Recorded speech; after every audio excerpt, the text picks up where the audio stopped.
Ďakujem pekne, že nás sledujete. B-Talks sú určené pre podnikateľov, aby sa inšpirovali, aby získavali skúsenosti, aby videli, ako iní podnikatelia fungujú, prípadne sa zúčastnili na komunitnom stretnutí Business Breakfast Beep. Ahoj Marian, ahoj Marek, vítam vás na dnešnom podcaste B-Talks. Ďakujeme za pozvanie. Marian Korbel PSV, Marek Berky PSV a ja zastupujem komunitu podnikateľov Beep. Prišli ste so zaujímavou témou a veľmi rád by som ju trošku s vami rozobral bližšie.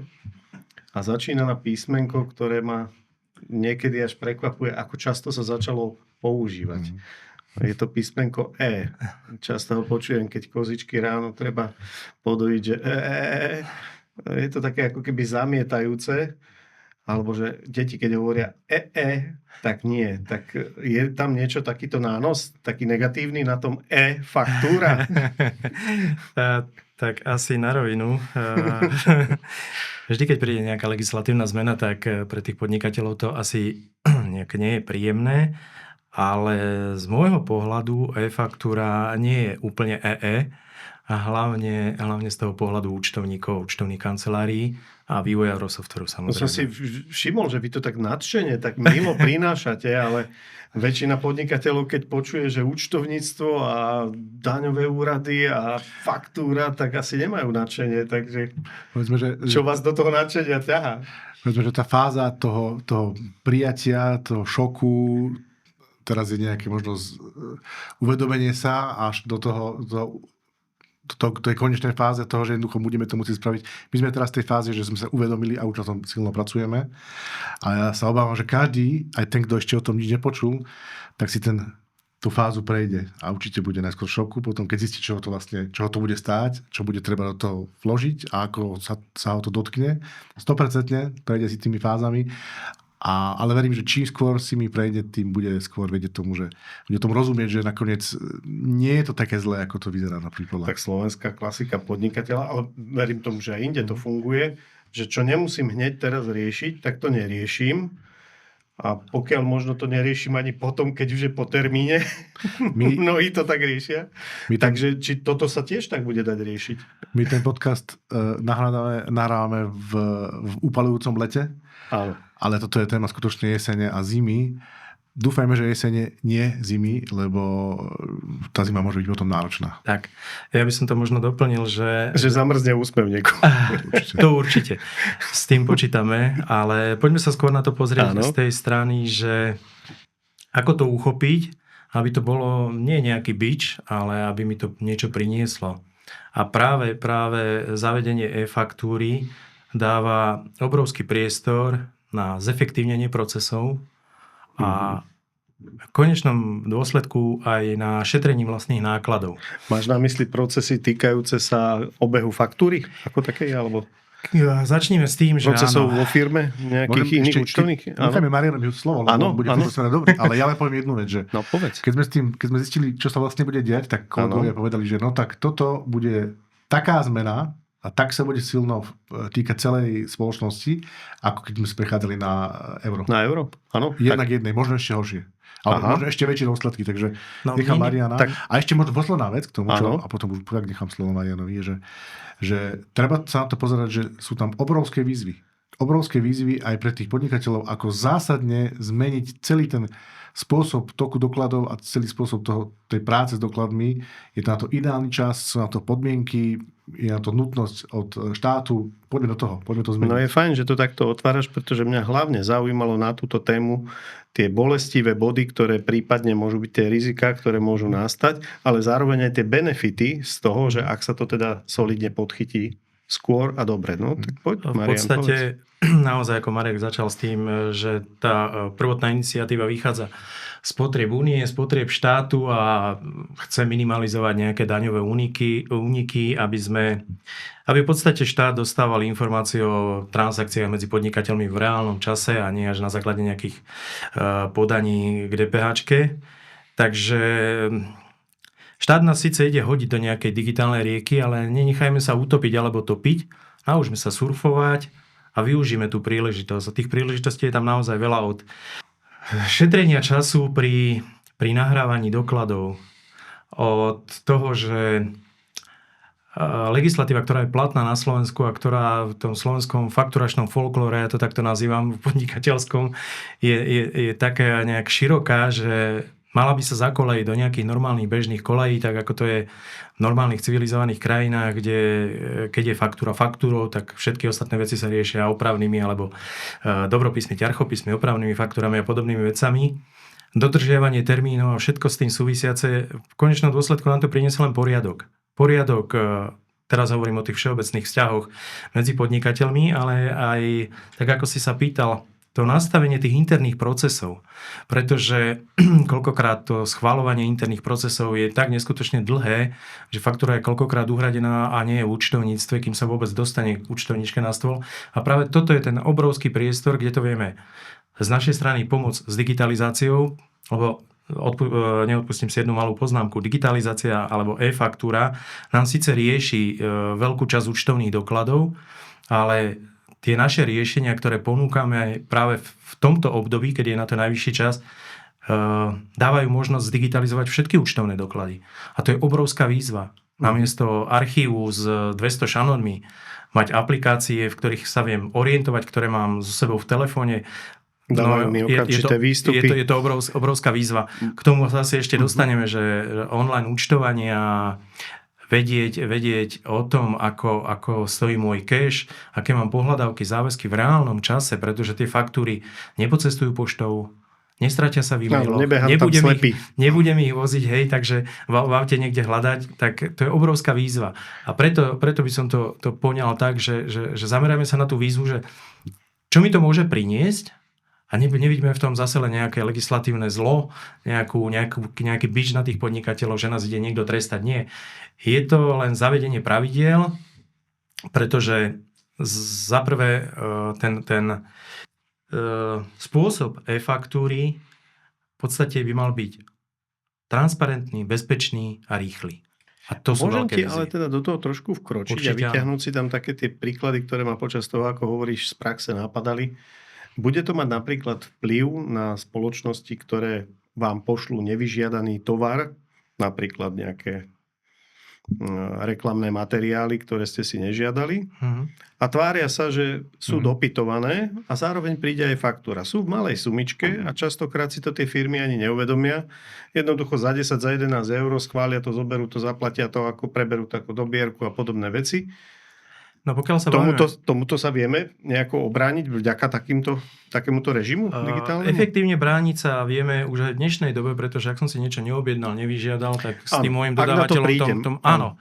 No samozrejme, musím každú tú faktúru, ktorá mi príde, a to už je jedno, či v dnešnej dobe nejakým mailom alebo iným spôsobom, mal by som každú faktúru nejakým spôsobom schváľovať v tej firme. A pokiaľ ju raz schválim, tak už asi nie je cesty späť, ale avšak dohľadateľnosť a dosah na tieto firmy by možno mohol byť lepší, že či aj toto sa tam tak nejako zobrazí. Minimálne budem mať väčší priestor na to, aby som takéto firmy či už kontaktoval, a pokiaľ nie, tak cez finančnú správu informoval o nejakých nekalých praktikách, ktoré využívajú. E-shopov to používa, hej, a tak ďalej. Takže toto vidím ako cestu. Podmienky a zrazu tam príde faktúra, ktorá sa nečakala a podobne. No? Ja možno jednu vec poviem k tomu, že čo sa vlastne akoby fundamentálne mení. Fundamentálne sa mení to, že aktuálne, keď ja ti pošlem faktúru, ty mi ju nezaplatíš a ja si poviem, no dobre, už si mi ju nezaplatil, ja idem teraz na súd a idem si ju vyžiadavať o to, aby si ju zaplatil. Lebo však máš faktúru, máš upomienky, všetko som ti poslal, mailom som ti poslal, poďme sa súdiť. Z 99%, keď ja prídem na súd s tým, že som ti poslal faktúru cez nejaký e-mail, cez nejaký PDF-ko. Tak je to nedokázateľné? Tak v zásade nemám to dôkazné bremeno, neobhájim pred súdom, lebo nemám o tom doklad, že som ti tú faktúru skutočne poslal. Že som ju prevzal a všetko toto. Jediná cesta, ako aktuálne mať faktúru skutočne úradne overenú alebo Riadne doručenú je, pošlem ti ju poštou, ideálne s doručenkou. Vtedy všetci vedia, že tá faktúra odišla, že ju máš a ja viem, že som ti ju dal a že si ju prebral a že si ju akceptoval. A 100% je podpis prevzatia. Je to podpis prevzatia, presne tak. Ten proces je uzavretý, kolobeh uzavretý, vieme, že išla tam, prijatá, podpísaná, spravené, žiadna výtka a môžeme sa baviť ďalej. A toto je teda tá časť, ktorú najviac rieši táto služba. Keď si tu niekto pamätá, ja nie, ty možno áno, lebo si začal v 95. 94. 5. V tých začiatkoch podnikania sa faktúry skutočne, to sa chodilo tak, že sa chodilo do banky, každý deň ráno išla asistentka do banky s príkazmi na úradu a zároveň išla odotať faktúry, lebo nebola iná cesta, len sa posielali faktúry poštou. A my sa do istej miery vraciame naspäť k tomu oficiálnemu posielaniu faktúry s pečiatkou, so štemplom, s podpisom, akurát, že to ide celé elektronicky a nebavíme sa o dňoch, bavíme sa o sekundách. A teraz ukončím tú celú moju debatu, to celé moje okolo toho, že v zásade stane sa to, a už asi aj stalo, myslím, že v zásade dokladom od nového roka nebude ten PDF dokument, ten papier, ale účtovným dokladom bude oficiálne XML súlad. Doplním to vlastne zavedenie e-faktúry, že však predsa keď vystavím PDF-ko, však to je elektronická. To je taký slovenský najväčší sebaklam digitalizácie, že PDF-ko je digitálna faktúra, vôbec to nie je digitálna faktúra. PDF-ko je stále len nejaký obraz, ktorý vie čítať ľudské oko, ale e-faktúra je naozaj štrukturovaný súbor dát. A toto je ten zásadný rozdiel.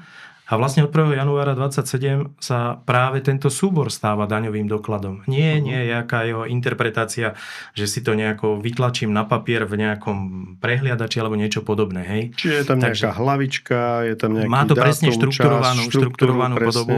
Ja by som to možno prirovnal. Ty máš nejakého mobilného operátora, ja mám svojho mobilného operátora. Každý je úplne iný, ale predsa my dvaja sa dohovoríme. Prečo? No pretože obidvaja používajú štandardný prenos nejakých tých zvukových dátových služieb a presne toto sa deje pri e-faktúre, hej? Že ujednotil sa jeden základný dátová štruktúra, PEPOL BIS 3, ono to je podľa nejakej európskej normy, teraz to číslo presne neviem, ale doplním to len v tom, že tá obsahuje presne všetky tie údaje, ktoré faktúra má mať, ako povinné. A tam už je nespochybniteľný dátum prijatia, dátum vystavenia. Jednoducho cez tých digitálnych poštárov, ktorým sa možno ešte dostaneme, to prejde bezpečnou sieťou a to, čo Marek spomínal, je v tej chvíli nespochybniteľné. Ja len doplním jednu takú perličku, že tak ako bežný podnikateľ sa začína dozvedať o e-faktúre teraz niekedy, tí, povedzme, menej dôslední to budú naháňať v decembri, novembri, tak pre nás, pre tvorcov informačných systémov, to je téma, ktorá už je druhý rok na svete. Minulý rok sme začali sa baviť, čo viac, dokonca až 3 roky, lebo my sme pred 2 rokmi v rámci našeho združenia, ktorom sme aj my, členmi Slovensko Digitál, sa začalo baviť o tom, že poďme nájsť nejaký štandardizovaný formát, ktorý bude fungovať medzi všetkými tvorcami.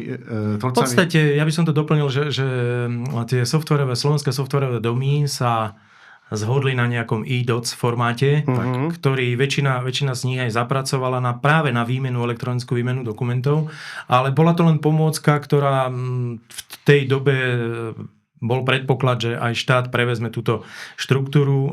Nestalo sa, prevzal inú štruktúru, ale nič to nemení na tom, že naozaj to bol pred 2,5 rokmi taký ten prvý pokus, kedy okrem EDI formátu sa na Slovensku teda softwarové domy dohodli na ISDOC,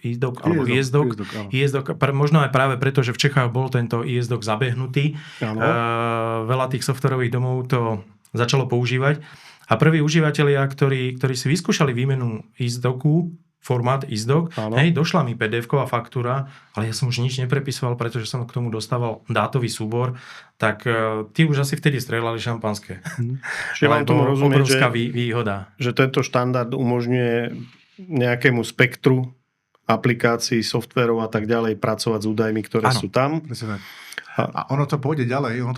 My sme síce v 2027 roku už povinne v tej štruktúre PEPOL BIS 3, alebo teda e-faktúre, ale my sme jedni z prvých, nie sme prví, sme jedni z prvých v Európe, ale v 2030 bude musieť byť celá Európa vlastne takto pokrytá, takže v 2030 všetky toky v rámci Európskej únie budú chodiť. Aby sme to teda upresnili, e-faktúra od 1. januára 2027 sa týka tuzemského tuzemského trhu, to znamená tuzemský dodávateľ, tuzemský odberateľ, pokiaľ budem fakturovať v rámci únie alebo robiť nejaké vývozy do tretích štátov, stále to ideme v papierovej forme, ale je to len príprava alebo nejaké prechodné obdobie na to testovanie, pretože k 36. končí, alebo k 1.7. myslím 2030 je termín, kedy v rámci celej únie všetky faktúry budú už len vo formáte PayPal BIS-3.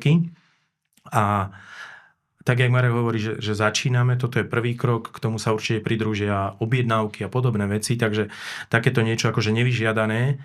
Ja si myslím, že v priebehu 5 rokov ani nebude možné mať nevyžiadané, pretože jednou z validácií pri tých digitálnych poštároch bude aj validácia faktúry na predchádzajúcu objednávku. To znamená, ak neexistuje objednávka, tak faktúra neprejde do systému ani sa k tebe nedostane. Takže naozaj čistia sa tie vzťahy podnikateľské tak, aby boli korektné, presne vydefinované a dodržiavali sa pravidlá. Z môjho pohľadu. Teraz si predstav, že ty ako podnikateľ, obchodník alebo výrobca máš nejaký informačný systém a teraz ten kolobeh dokladov aktuálne teraz to funguje tak, že ty musíš vystaviť nejakú objednávku alebo nejakú ponuku, vystavíš ponuku vo svojom systéme, ty ju pošleš. Zvyčajne to je PDF-ko. Už ešte pochybujem, že by niekto posielal v nejakom univerzálnom formáte, lebo ani nie je. No, mnohokrát takže vidím, že mailom sa to posiela. Ale je to stále PDF-ko, fotka, text, alebo len obyčajný text. Text maily, no. Wordovský dokument. Alebo PDF-ko, áno.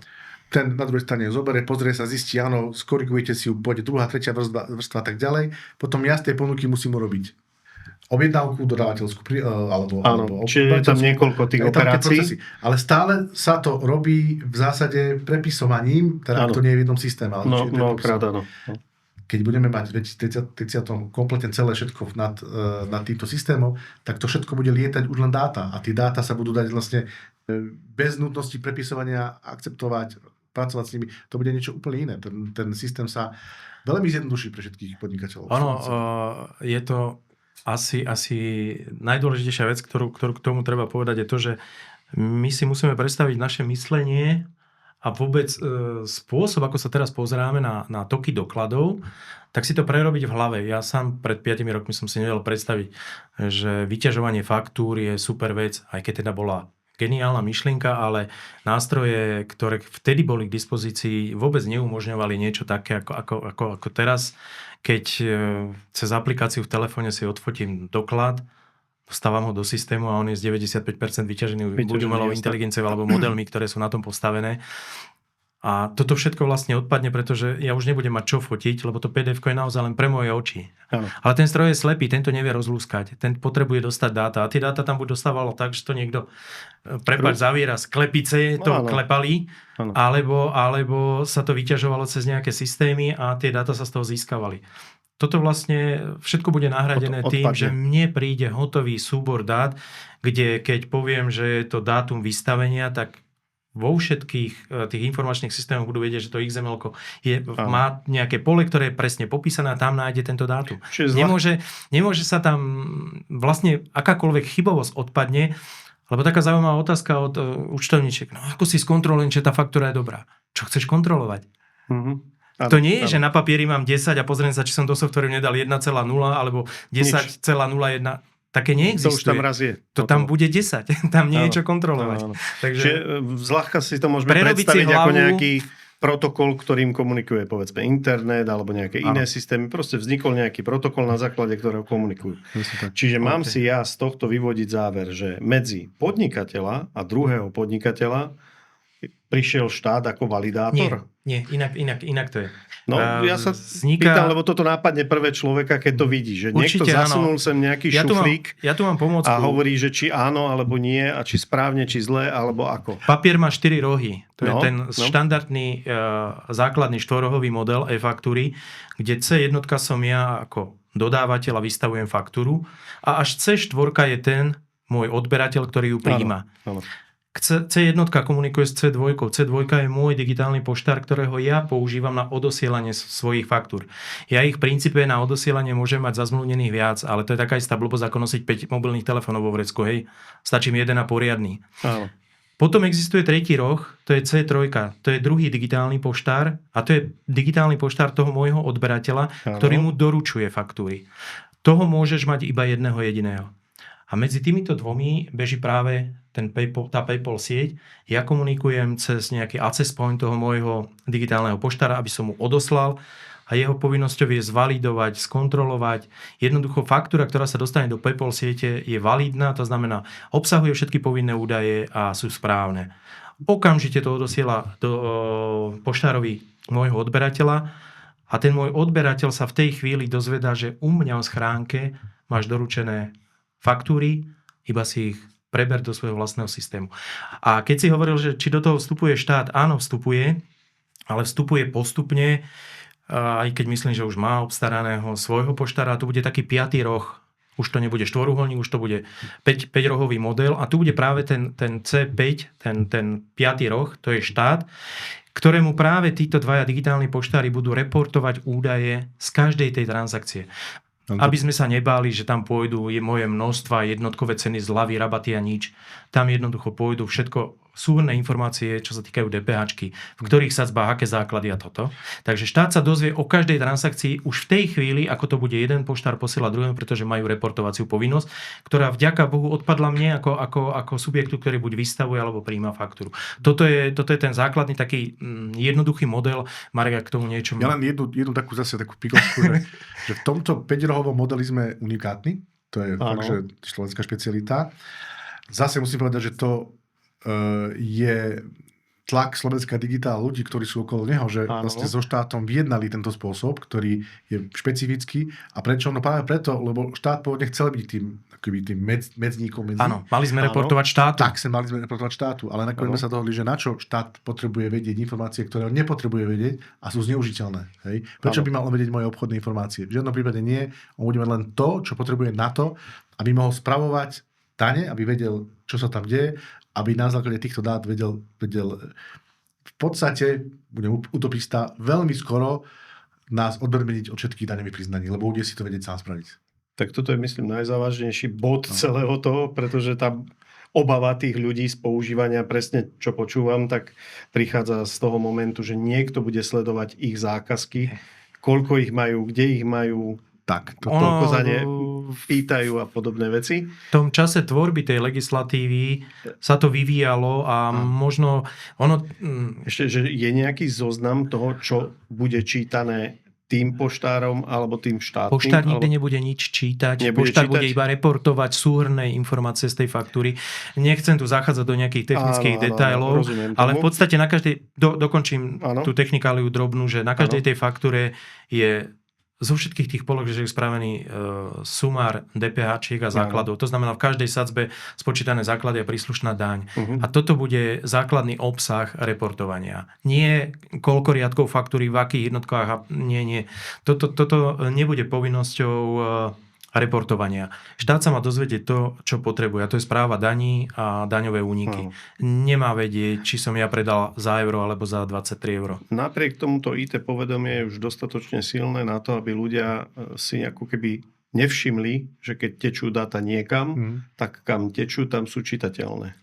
Že akým spôsobom sa toto ošetrilo. Nechcem tiež hlboko zachádzať do tej odbornej témy, ale bude to veľmi zaujímať tých ľudí, kde dochádza k tomu, že sú povedzme kryptované, nie sú kryptované, prečo je to tak a podobne. Toto budú rozoberať veľmi silne. Určite to bude. Celý prenos sieti PayPal je v podstate šifrovaný. Áno. Ale budem veľmi subjektívny. Berte ma ako môj subjektívny názor. Tá platforma je jasná. To je belgická platforma, ktorá je univerzálna, ktorá je licencovaná. Na to, aby ste sa stali digitálnym poštárom, to nebolo len tak, že si niekto povie, že bude a bude. Áno. Je to relatívne drahá vec, je to veľmi komplikovaná vec. A hlavne certifikovaná. Certifikovaná a licencovaná. To znamená, že na to, aby mohol byť niekto digitálnym poštárom, musí splniť relatívne veľa podmienok. To znamená, že digitálnymi poštármi, ktorí budú pracovať s našimi dátami, sú súkromné firmy. Áno. Na jednej strane súkromné firmy, na druhej strane sú veľmi kontrolované aj štátom, aj tou licenciou tej firmy PayPal. Ale čo je dôležité, ja osobne by som si pri výbere digitálneho poštára sa pozeral na to, že čo to je za firma. Asi by som nešiel do výberu, do výberu digitálneho poštára firmy, ktorá vznikla minulý rok a má 5 000 eur základné imanie a neviem, kto je za ňou. Osobne by som šiel do silného, pevného dodávateľa, prípadne do firmy, ktorou spolupracujem, lebo je pravdepodobné, že väčšina tých informačných systémov Veľkých softwarových domov buď už je svojim poštárom, alebo rovnako ako my stávajú sa tzv. Sprostredkovateľom. To znamená, že my sme si vybrali veľkého silného partnera, k tomu partnerovi sme sa dohodli, že budeme jeho sprostredkovateľom a v tom prípade si naši klienti alebo kdokoľvek môže vybrať ako PSV, že sme sprostredkovateľom digitálneho poštára, sme na jednej úrovni a my ručíme za to, že všetko funguje ako má. Áno. Tu by som teda chcel pripomenúť, že už máte viac ako 30 rokov. Áno, my sme... Teda občiansky preukaz už máte. Občiansky preukaz už máme. Áno. Ste veľmi spoľahlivá, kvalitná firma, že tí klienti naozaj dávajú veľmi pekné odozvy. Takže to renomé je veľmi vysoké. Hej? Takže takýchto nejakých podobných si máme hľadať. To je moje subjektívne doporučenie. Ja by som to rovnako odporúčal. Mne sa tam ešte potom jedna vec javí taká zaujímavá. Títo poštári, oni nám budú predkladať nejakú aplikáciu, tak ako poznáme nejaký Exchange, alebo ako si to máme predstavovať, že bude to ďalší nejaký nástroj, tak máme Slovensko, už máme maily, už budeme mať ďalšie maily, alebo ako to bude vyzerať. Ešte kým odpovieš, Marian, poviem zase jednu vec. Ja si to zatiaľ premyslím. No. Ale... že či to bude ďalšie rozhranie. Alebo sa to priamo bude napájať na tie softvery. Dobrá otázka. Marek, povedz. Ja sa k tomu vrátim. Ja len taký úvod urobím, že my nie sme špeciálni len v tom našom 5-rohovom systéme, my sme špeciálni aj v tom, že samotný proces implementácie e-faktúry u nás má trvať rok, všade inde trvá 5 až 10 rokov. Takže sme v druhom mesiaci testovacej alebo pilotnej prevádzky, sme 6 mesiacov pred spustením a veci sú akože fakt, že vo veľkom stavenisku. Vo veľkom stavenisku, nič ešte nie je definitívne, všetci robia na tom veľmi intenzívne, a to nielen my menší, ale aj veľké firmy. Takže ono sa to ešte všetko bude kreovať a ja myslím, že september, október budú také tie termíny, kedy sa už budú aj otvárať, už bude reálne sa bude dať pozrieť, že čo to v skutočnosti je, lebo máme času toľko, ako v iných štátoch majú na prípravu. My máme na to na zakomponovanie toho. A nie je to úplne ideálne, ale verím, že to bude... V podstate staviame úplne nový futbalový štadión. Základy sú hotové, už aj tá základná nejaká konštrukcia 1. januára sa hrá prvý zápas. Takže... Prechodné obdobie? Neexistuje prechodné obdobie. Zatiaľ neexistuje prechodné obdobie, ale...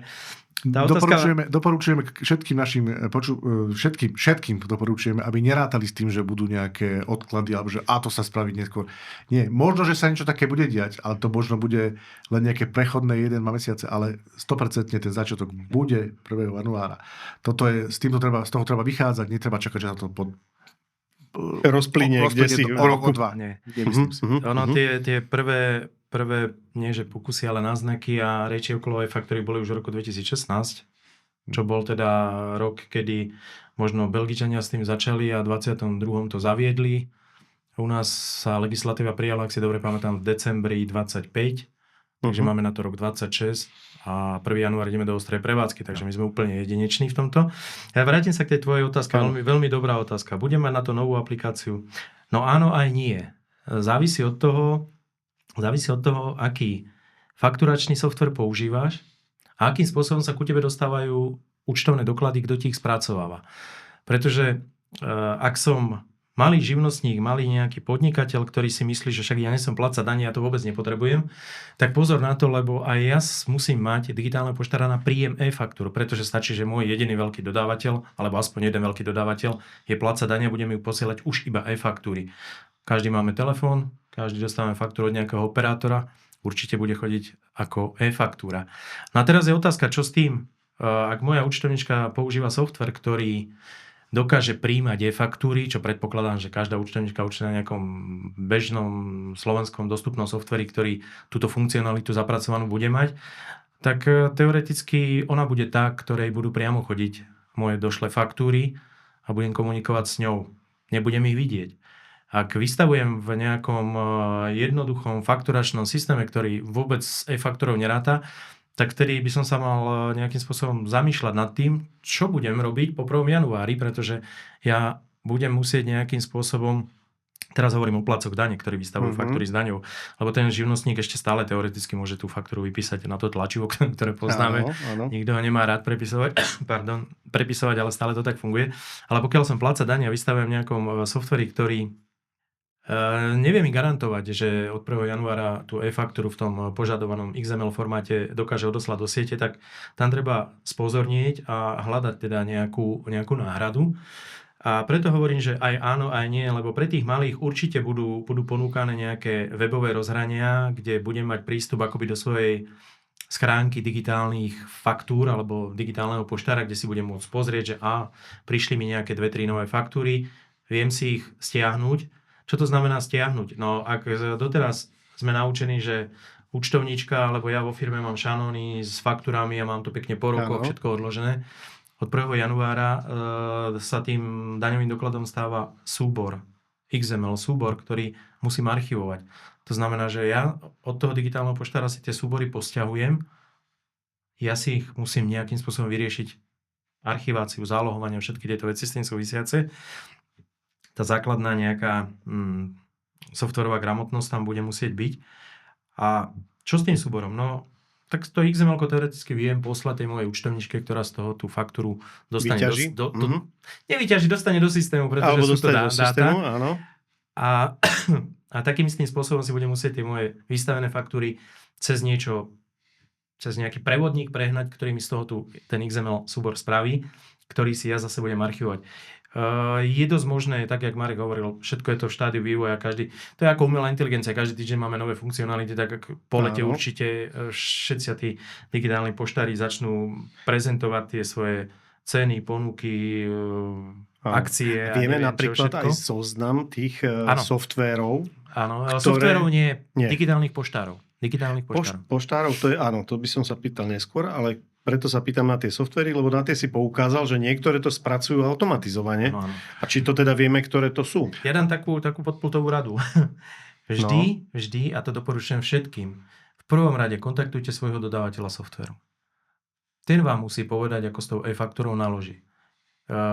Ak ten bude taký nejaký vábny alebo niečo podobné, tak určite ešte je čas sa pozerať po nejakom serióznom dodávateľovi, či už nového fakturačného systému, alebo minimálne nejakého poštára, ktorý mi ponúkne služby vystavenia faktúr.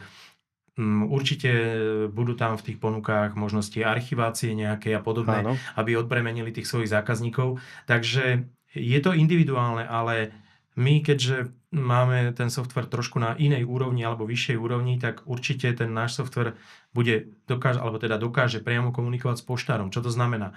No tak, ako doteraz si tú faktúru v softvere vyrobím a pribudne tam to jedno krásne tlačítko odošli, a odošlem to poštárovi a software dostane spätnú odpoveď, že teda validná faktúra prešla, je u poštára a tam moje povinnosti končia.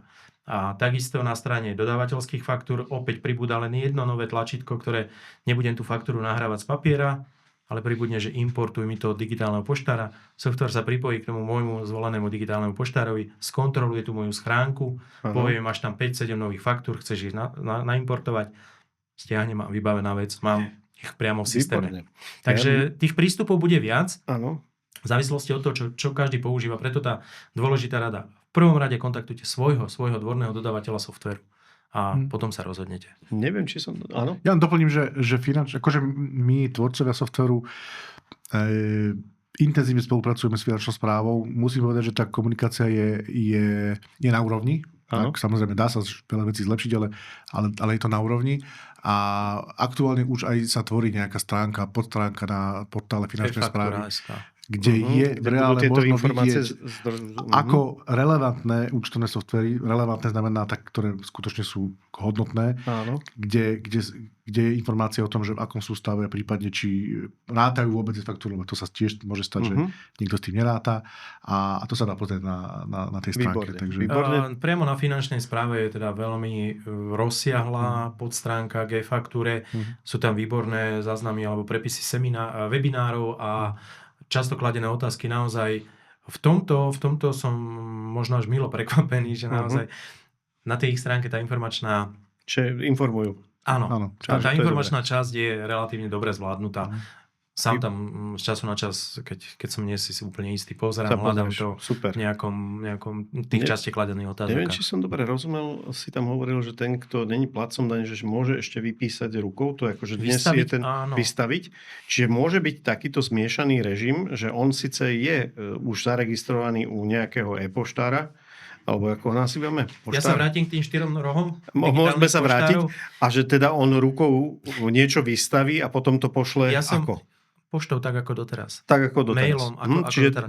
Ja som tu ten malý živnostník, ktorý nie je platca dane a potrebujem môjmu odberateľovi čokoľvek, tak ja nemám žiadnu takúto povinnosť cez tých digitálnych poštárov. Ale prijal som faktúru. Mojou povinnosťou je zaregistrovať sa alebo vybrať si digitálneho poštára, ktorý mne bude doručovať od mojich dodávateľov platcov dane.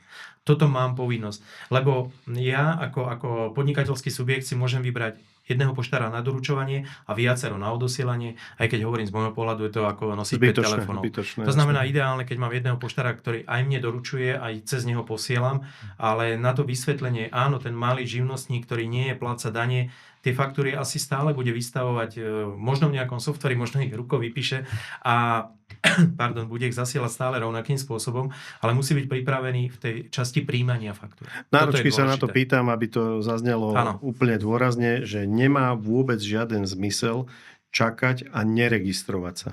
Áno.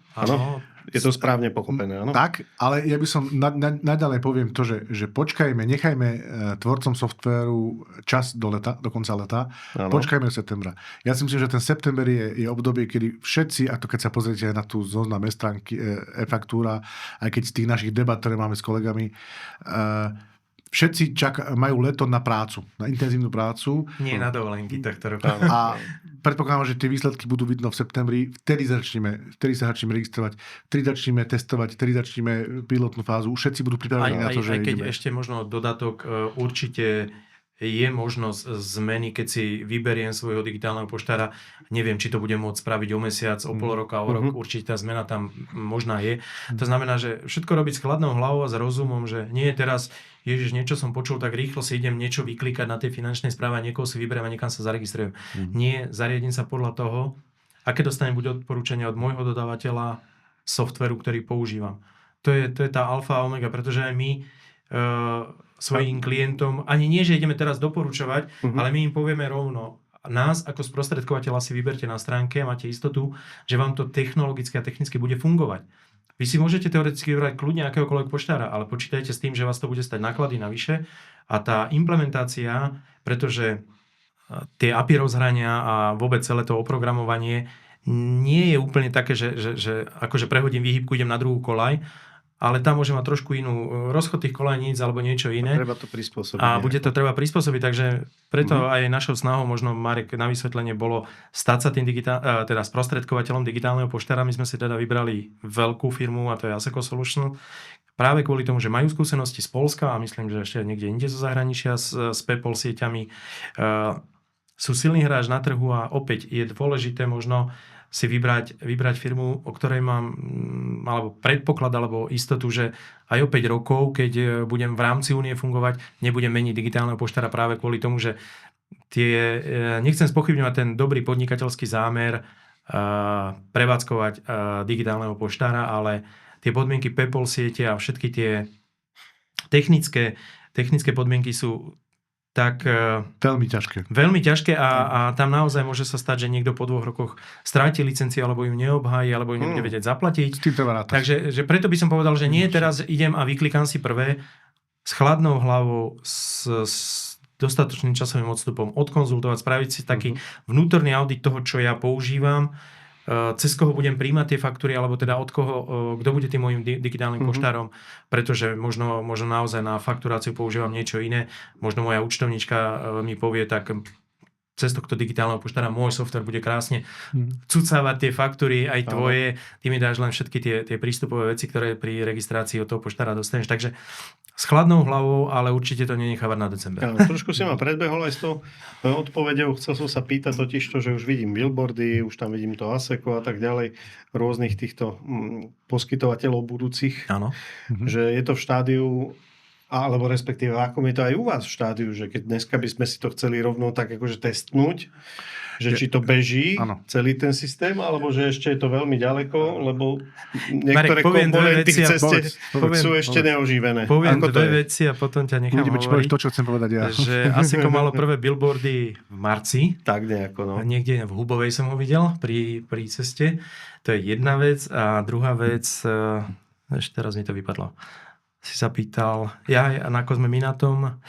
Ja som chcel jednu vec ešte povedať a to je to, že treba rozlišovať testovaciu a pilotnú prevádzku. To Áno. sú dva rozdielne pojmy, kde tú testovaciu prevádzku my v rámci tvorby XML faktúr a čítania teda e-faktúr testujeme, intenzívne testujeme Áno. medzi viacerými firmami, ale sú to v podstate...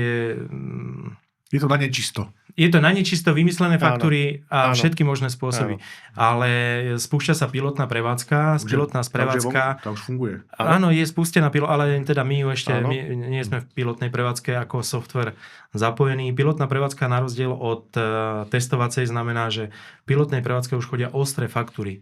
To znamená, že už sa dohodnem s mojím dodávateľom alebo s mojím odberateľom, pokiaľ aj oni už sú zaregistrovaní a majú vybraného digitálneho poštára, tak na základe vzájomnej dohody si môžeme vymieňať e-faktúry namiesto papierových s tým, že už to je normálne platená služba, čo sa týka poštárov vo väčšine prípadov a sú to len ostré faktúry. Tam už si nemôžem medzi sebou vymeniť 10 faktúr na skúšku ako v testovacej prevádzke. Takže vlastne cyklus je uzatvorený a ten klient môže už dnes požiadať na dohodu, že chcem to už začať používať. Ale už je v systéme. Už musí všetko A ísť nemusí podľa toho. čakať na ten pík 1.1., kedy všetci to začneme húfom A- používať a začne byť plno problémov, hej? Môže. Áno. Čiže on to už bude mať zabehnuté, povedzme, čiže keď si to povedzme povie, že chcem od Minimálne 1. s niektorými septembra- dodávateľmi alebo No, odberateľmi. to Samozrejme som nie sa- so všetkými, áno. Lebo tam je Áno. podmienka, že ak sa chcem zapojiť do pilotnej prevádzky, tak aj môj dodávateľ alebo môj odberateľ musí byť, aby som Áno. teda to mal s kým, Áno, s kým. Presne. testovať. A s kým v pilotnej Vymieňať. prevádzke otestovať by som Áno, povedal. Zas, moje doporučenie. Ak chcete ísť do pilotnej alebo do skúšobnej, Áno. kontaktujte svojho dodávateľa. Toho, z koho si chcete vybrať za poštára, ideálne kontaktujte najskôr svojho dodávateľa softvéru, aby vám Presne povedal, tak. že ako na to, či už on sám odporúča ísť do toho, alebo nie. Prípadne, ak povie, že tak ešte do pilotnej nechoďte, ale tuto máte priestor, aby ste si mohli testovať v testovacej prevádzke. To znamená, že nie na čisto. Tá testovacia prevádzka To napríklad si taká, že generujem faktúry rôzne typy, pretože to je tiež také, na Slovensku niekde sa stretnem s tým, že čo je zložité na fakturácii. No, Áno, to mi povie človek, ktorý spraví raz za mesiac faktúru. Faktúru mám podľa zmluvy 1,000 eur. A robí to každý mesiac. A ešte sa čuduje, prečo mu to systém nerobí automaticky. Ale to nevedel ešte faktúru s prenosom daňovej povinnosti kombinovanú so klasickým zdaniteľným plnením. Prípadne ku tomu ku faktúre vystavený daňový doklad alebo faktúru z prijatej a poskytnutej platby a odpočty na vyúčtovacích faktúrach. Takže ak si takéto niečo chcú v tých testovacích prevádzkach, tak aj my máme už tú možnosť, že vygenerujte faktúru, my z toho spravíme v systéme XML, uvidíme, či je validná, či tam môžu byť nejaké problémy. Takže vieme to otestovať, aby tá faktúra bola validná, lebo určite v tej ostrej prevádzke vzniknú situácie, ktoré aj pri tej najlepšej vôli od stola jednoducho sa nedajú chytiť. Nebudeme spávať. V každom prípade to už je jasné, že január bude pre nás ako keby obdobie, kedy bude No všetko veľmi ísť. zaujímavý. No, to je jasné. A to nebude január, to bude, myslím si, taký prvý polorok, To by taký bolo. veľmi, a do toho ešte daňové priznania, takže aj účtovníčky budú mať toho dosť, ale bude to zaujímavé. Možno, že mám obdobie. mylný dojem, ale myslím si, že väčšina tých podnikateľov nemá prehľad o tom, na akom softveri funguje ich účtovníčka alebo ich účtovná firma. Skôr sú viazaní priamo na tú spoločnosť alebo na toho konkrétneho účtovníka nejakým osobným vzťahom. A ten mu teda povie, že tieto veci ti poskytnem, pretože tak vzniká zmluva s tým účtovníkom. Ale nie je viazaný ten účtovník, aby mal povinne nejaký konkrétny softvér. Mýlim sa, alebo ani nie? Môžeš ty, či ja? Vy ste vlastne svoj pohľad na to. producentom toho vlastného softvéru a teda tam je to pomerne jednoduchšie, ale väčšina tých účtovníkov si neprodukuje vlastný My sme účtovný asi systém. jedinečný v tomto na Slovensku. Málo nás je takých firm, čo robí. Ale poviem taký pohľad, zase, ty povedz ten pohľad z toho z tej svojej oblasti, ale ja poviem ten pohľad taký obchodnícky, že už sme sa bavili o tom, že každá výrobno-obchodná firma samozrejme má nejaký softvér a Áno. a pracuje. Takže vieme, že či má Omega, či má Cross, či má náš amulet. To už je nakoniec jedno. Ale ako si ty dobre hovoril, že je veľa firiem, ktoré v zásade nemá žiadny ERP software doma. Majú excelovské tabulky na vystavovanie faktúr alebo nejaké drobné nástroje na vystavovanie faktúr. A účtovníčka, ktorá je externá, zbiera od nich buď papiere na, ja dúfam, že už nie, alebo nejaké fotky, PDF-ka na nejakých cloudov, ktoré potom účtuje. Tuto vyzývam aj tie účtovníčky, ale zároveň aj tých podnikateľov, aby sa zamysleli nad tým, že či teraz práve nie je ten najlepší čas toto celé prerobiť. V tom vidím veľký benefit. Je tu tá možnosť dostať sa veľmi jednoducho z toho dokladového práveku, ako sme sa bavili. Excelentného riadenia firmy. Excelentného riadenia firmy. Dostaňme sa niekam, kam už skutočne, na čo sa už dá stávať. To znamená, zase nebudem hovoriť o značkách, ale je strašne veľa nástrojov digitalizačných, ktoré fungujú na Slovensku. A dokonca aj my máme vlastný nástroj, ktorý funguje na digitalizačnej báze a dokáže robiť doteraz vyťažovanie OCR-ka, ale už teraz to dáva nový význam, že už nebude treba vyťažovať, už bude treba teraz riadiť ten tok dokladov. Ten dokladový tok je treba nejak riadiť. A či ho budete riadiť vo firme tak, že vám príde papier alebo PDF-ko a to PDF-ko sa vytlačí a ide po 4-5 ľuďoch po stole a potom príde naspäť, účtovničke tam naťuká a zaúčtuje, alebo ho budeme riešiť v jednom softvéri, ktorý bude jednoduchý, efektívny, rýchly, moderný a relatívne lacný. A cez neho to bude chodiť cvak cez telefón a účtovníčka na zaúčtovanie. To je tá najväčšia výzva, čo teraz pred každým, ktorý má trošku v hlave, je. Spravíme to teraz, aby som to nemusel robiť o 2 roky nútene, ale budem o hromadu času dopredu. Čiže krok 0 je, pýtam sa účtovníka, účtovnej firmy alebo koho, na akom softveri pracuješ. A spýtam sa, a vieš mi digitalizovať doklady tak, aby som ja mal ten doc flow, alebo ten flow dokument, prúd dokumentov u teba riadený? Ak máš, tok dokumentov. Tak, poďme sa o to pustiť spoločne. A ja čakám, kedy sa spýtaš tú najhlavnejšiu otázku. No. Čo to bude stáť? Peniaze až nakoniec, samozrejme. Ešte nekončíme, ale... Ja som myslel, že budeme v pozitívnom duchu hovoriť. Pretože všetci sme už zvyknutí na to, že sa stále pridáva nejaký poplatok podnikateľovi. Okay. A tu sa opäť pridá, takže Martin, máme tu nejaký taký poplatok typu hoster, alebo máme tu transakčnú daň. Čo máme? Aký typ poplatku? Transakčná daň nikomu nič nepriniesla, iba štátu. No. Ale skúsa na toto pozrieť. Áno, samozrejme, prevádzka digitálnych poštárov. Keď sme si zvykli, že už nemusíme platiť za doporučenú poštu a mailami sa to vyriešilo a tie faktúry sa uznávali, tak sme si mysleli, aké je to úplne najlepšie. Nehovorím, že prevádzka digitálnych poštárov bude zadarmo. Samozrejme, niečo bude stáť. Musíme si zvyknúť na to, že budeme platiť aj za prijaté a odoslané faktúry, takže tam nejaký poplatok. Ale aby sme končili žiadne negatívne. Poďme sa na to pozrieť z opačnej strany. Áno, poďme. Zober si, koľko ťa stojí len tlač, papiere. Áno, rozhodne áno. A hlavne ľudia, ktorí robia nič iné, len digitalizujú dáta z papierovej formy do softverov. Títo ľudia musia byť platení. Áno. A tie náklady ďaleko prevyšujú poplatok, ktorý ťa bude stáť prevádzka digitálneho poštára, pretože keď mám účtovničku, ktorá mi z 8 hodín 6,5 hodiny nahráva doklady a hodinu účtuje, hodinu účtuje a potom pol hodinu sa venuje tomu, na čo sa účtovnička bude musieť pretransformovať. Uvedomme si, že z účtovničky sa stane tvoj najlepší biznis partner. Pretože to bude človek, ktorý bude mať konzultačnú činnosť, bude analyticky myslieť, bude mať vždy reálne dáta, bude ti dávať reálne podklady v reálnom čase. A k tomu ešte pridáš, že tá účtovnička dostane v reálnom čase pokladničné doklady, ktoré netvoria asi najväčšie náklady firmy, a k tomu online prístup k bankovým pohybom, tak sa dostávame do online účtovníctva, ktoré teda my vieme garantovať už nejakých 10 rokov a snažíme sa o to, aby tí naši zákazníci to mali. Ale toto sa môže stať úplnou normou pre každého podnikateľa. A naozaj ten neefektívne využitý čas prepisovaním, lebo digitalizácia nie je vôbec nový pojem. Už prvým účtovným softverom vznikla digitalizácia. ale bola cez klávesnicu a ľudskú ruku. Áno, ešte tam bol ten prevodník ľudský. Áno. Tak. A tento vlastne odpadne a toto je podstatne väčší a dokonca určite aj finančný prínos, ako bude to zaťaženie. Takže ak to chceme porovnávať s transakčnou daňou, je to neporovnateľné, pretože transakčná daň nás iba zaťažila za nič, nedostávam nič naviac.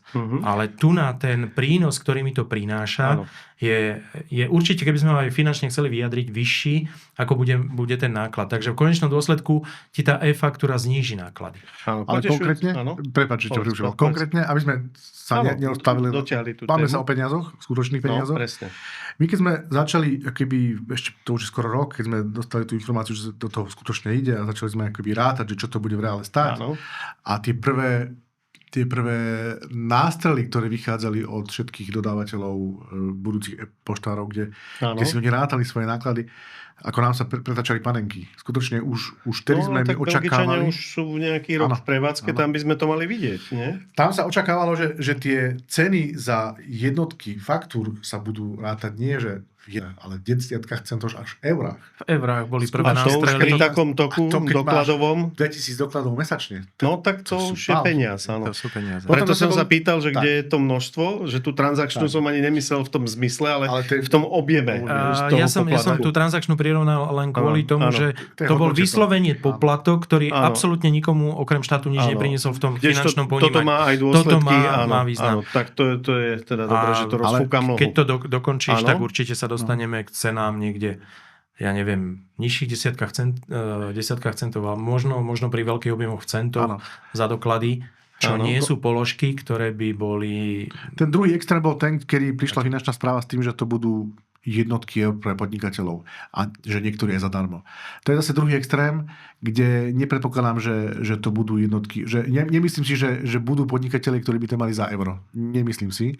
Dokonca aj to, čo niektorí poštári propagujú, že budú mať prijaté faktúry zadarmo. Áno, možno, že budú, ale dlho to neustoja podľa mňa, lebo to jednoducho sa bude zneužívať. Sme na Slovensku, každý bude zneužívať. Keď môžem mať niečo zadarmo, tak si ja dám na vstup digitálneho poštára, ktorý mi to bude doručovať zadarmo. Ostatní bude platiť. No, hej, to je špekulácia, ktorá určite bude funkčná.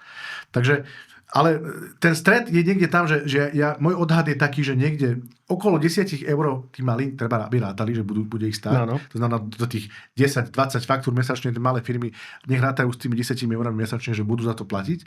A tí veľkí, no ak sa niektorý dostane pod 10 centov za jednu faktúru, tak to budú mať veľmi dobré ceny. Ale v zásade myslím si, že ten potenciál, už Marian hovoril, že ktorý nám to vie priniesť, je o mnoho vyšší ako to, čo za to vie. Tak a teraz zákerná otázka, pretože nielen tvoríte software, ale aj účtujete. A teda položka má nejakú hodnotu. Či teda dôjde k menšiemu počtu položiek, či teda sa zlacnia položky, alebo ako to bude vyzerať potom v účtovnej firme. Môžem najskôr za seba? Kde je ten trend? Áno, nech sa páči.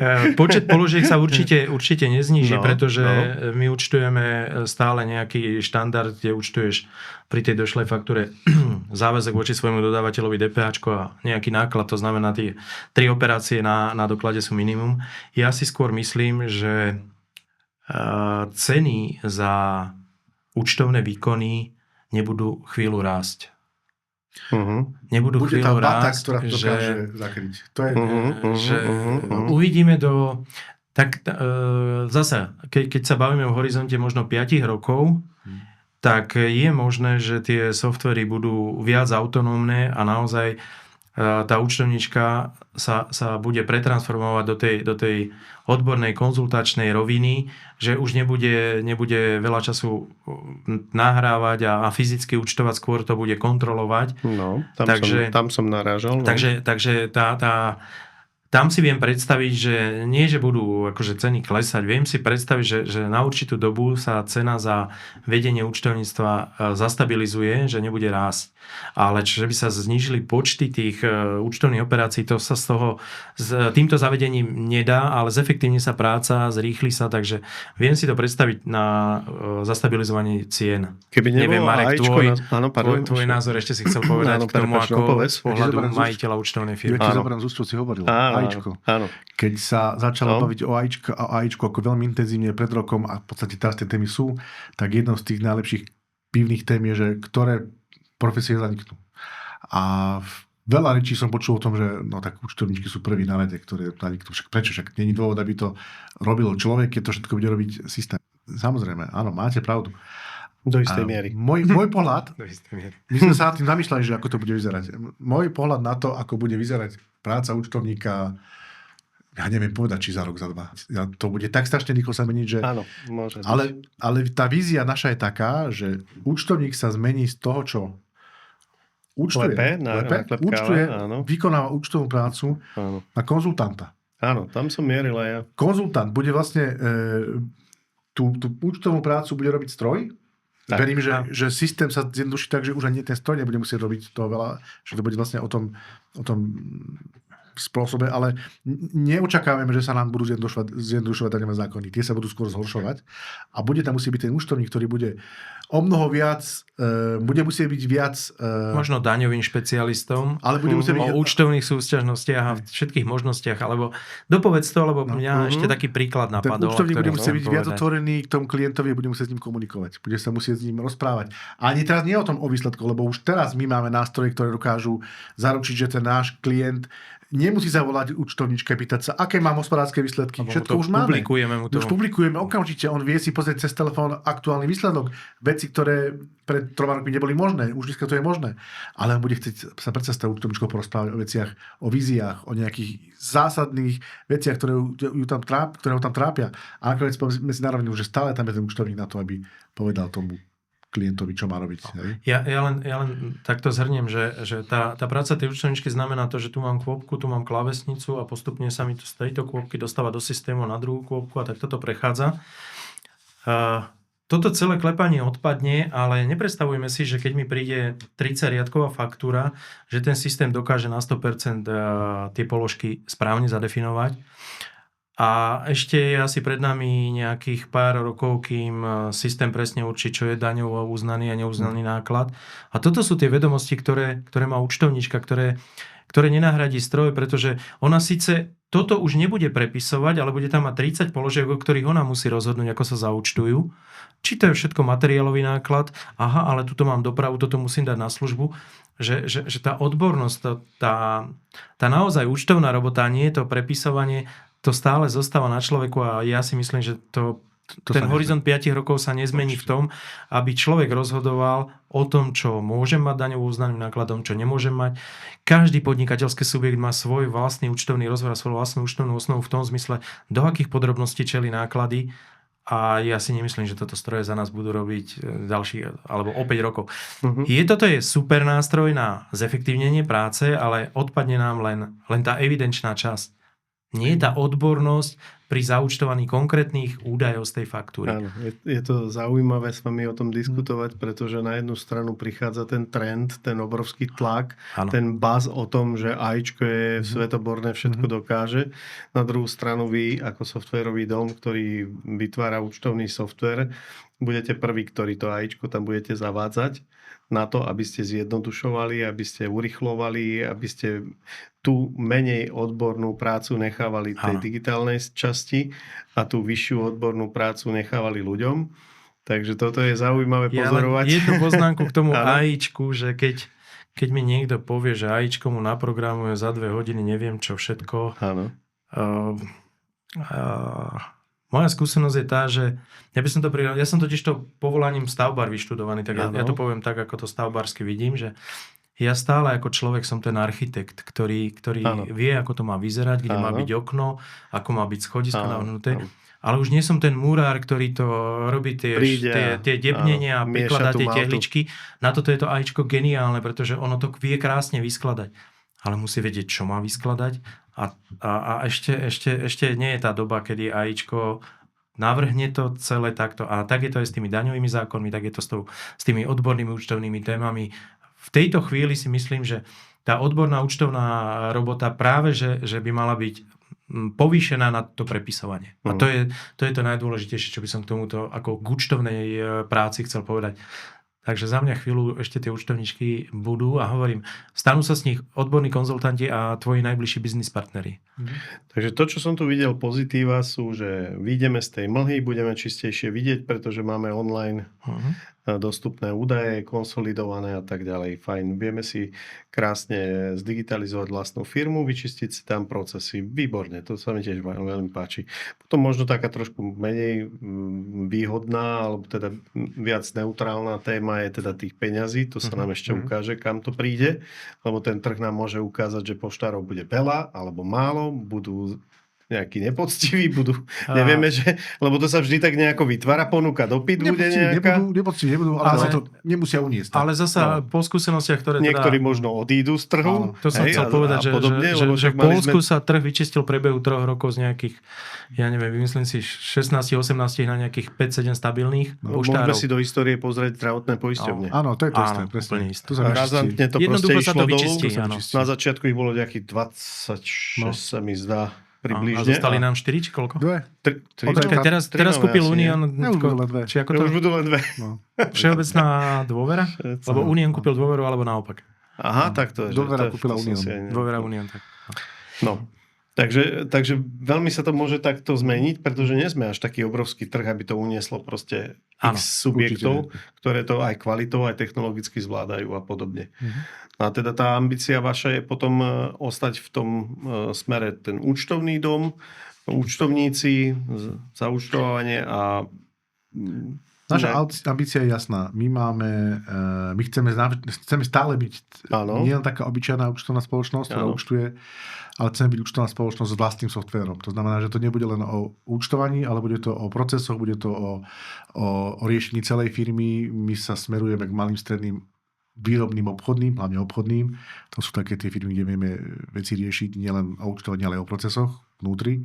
No a ten softvér, ten je, ja si myslím, že napriek tomu, že snaha, alebo trend je taký, že malé softvery zanikajú a spajú sa do veľkých. Ja stále verím, že my dokážeme ešte nejaký čas ustať naše softvery, naše riešenia a máme debaty s veľkými partnermi, kde tá vízia je taká, že budeme softverovým domom aj do budúcnosti.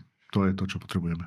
Áno, naozaj asi má zmysel zachovať si tú jedinečnosť, že sme účtovná kancelária, ktorá rieši alebo účtuje na vlastnom softveri, je taký, ja neviem, slovenský unikát určite. Nepoznám že by ešte, a hlavne tak dlho, ktorí sa udržali na trhu a stále využívajú svoj softver. Prináša to obrovské benefity, lebo my vieme reagovať na požiadavky tých našich zákazníkov za prvé veľmi promptne a vieme im splniť to, čo veľké softverové domy... Nie je to pre nich zaujímavé ako pre nás, takže to je obrovský benefit pre tých našich zákazníkov, že vieme prispôsobovať alebo reportovať veci, ktoré nie sú možno štandardom. Vieme na to stavať rôzne webové nadstavby, máme na to napojené, lebo nie len účtovníctvo je náš software, ale skladové hospodárstvo, odbyt a celá logistika. Vieme na to postaviť, alebo máme nad tým postavené mobilné aplikácie, ktoré práve s amuletom fungujú minimálne 100%, pretože vieme z toho vyťažiť to maximum, čo nám tie vlastné mobilné aplikácie ponúkajú. Takže tam je ten priestor taký obrovský, že je naozaj ambícia ten software zachovať na trhu čo najdlhšie. A mne sa strašne páči teraz pohrávanie sa s tou myšlienkou, že keď už teda odchádzame od tých papierových faktúr, tak tie dáta, predsa len človek je vizuálny typ, aspoň teda za mňa určite. Áno. Ja si potrebujem veci vizualizovať a je fajn, keď viem pracovať s tými dátami v nejakom takom peknom, modernom, sexy, nejakom prehliadači. Viem si ich vizualizovať, tie dáta, viem s nimi pracovať. Takže veľká časť tej práce v tom hlavnom účtovnom softveri sa presunula práve do tých digitalizačných nástrojov a tam vidím veľký potenciál. Ja vidím vašu spoločnosť veľmi dynamicky sa vyvíjajúco napriek tomu, že ten segment tej ekonomiky, účtovania a podobne sa javí ako veľmi konzervatívny, ale asi to bude prepojením s tým softverom, že to ako keby je tá hnacia sila, ktorá to robí, že tam máte nejaké integrácie iných spoločností, integrácie iných softverov, prepájanie tých softverov a tak ďalej, že je to pomerne unikátna záležitosť, že to nemá len obchodného ducha, ale má to teda aj toho technologického ducha, ktorý naozaj prináša novú hodnotu stále tým klientom a teda ako keby mali, tak povedať, že upgrade každý mesiac a že preto im to chutí. Tak. Že, lebo vedia, že ho aj tak môžu ďalší mesiac znovu konzumovať, znovu dostanú niečo dobré. A keď sme začali s tou témou AIčka, že či tam sa chystáte nejakým spôsobom zásadne pracovať s niečím? Nebudem hovoriť dopredu, ale máme veľké plány. Veľké plány. Ty sme chceli práve počuť. Dobre, Možno áno, veľké viem, plány že aj pre nás. konkurencia počúva. No, ale poviem tak len Áno. tak, že chalani hovoria, že za posledné roky sa toľko zmenilo, že dokážu robiť nepredstaviteľné veci. Áno. A to už keď hovoria konzervatívni softveristi, Áno. ktorí tvorili účtovný software, že nepredstaviteľné veci, tak to fakt sú nepredstaviteľné veci. Takže je dosť možné, že budeme vedieť urobiť veci, na ktoré sme sa ani neodvážili pomyslieť roky. Možno, že... Môžem sa tešiť, že faktúru zadám hlasom a objavia sa mi farebné. Áno, to by bolo super, ale to bolo Tak super, to sú super pre také- nás Áno, obchodníkom, áno. ale pre tie účtovničky Áno. je úplne super to, keď môžu urobiť o jeden krok menej. Už to im urobí. Áno, zase. áno, rozhodne áno, to súhlasím. No, ja to poviem trošku inak. Pre nás ten krátkodobo alebo strednodobý cieľ je tak, ako sme zvládli prechod na euro, kde asi ani jeden z našich zákazníkov nereklamoval. Tak ako sme gratulujem. zvládli prechod na 3 sadzby dane s tým, že 1. januára mali všetci naši zákazníci k dispozícii upgrade a zrazu fakt, že zvládli sme to. Áno, fungovalo to No, bez jedinej reklamácie, nedaj Bože, že nejakej chyby v DPAčke alebo niečom podobnom. Tak toto je taký krátkodobý cieľ, že zvládnuť, ja neviem, možno takto rok, keby sme sa stretli a povieme si, tak naši zákazníci vlastne nepostreli, že zaviedla sa nejaká e-faktúra, pretože pre nich sa nič nezmenilo. Odpadla im nejaká evidenčná časť a všetko frčí tak ako doteraz.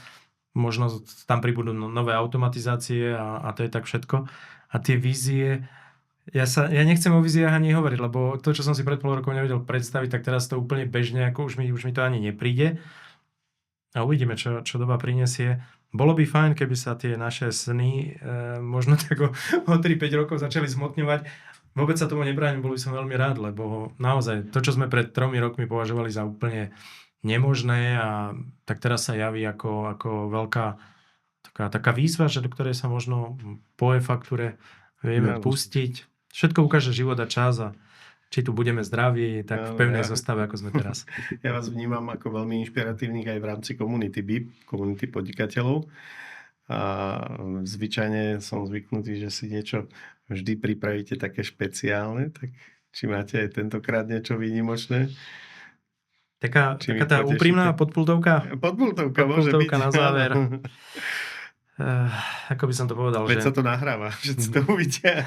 Tak nech je. Že keď sa teda táto e-faktúra, predpokladám, na jeseň rozbehne úplne naplno, tak určite sa vyrojí veľa tých zaujímavých marketingových ponúk s krásnymi letákmi. Áno.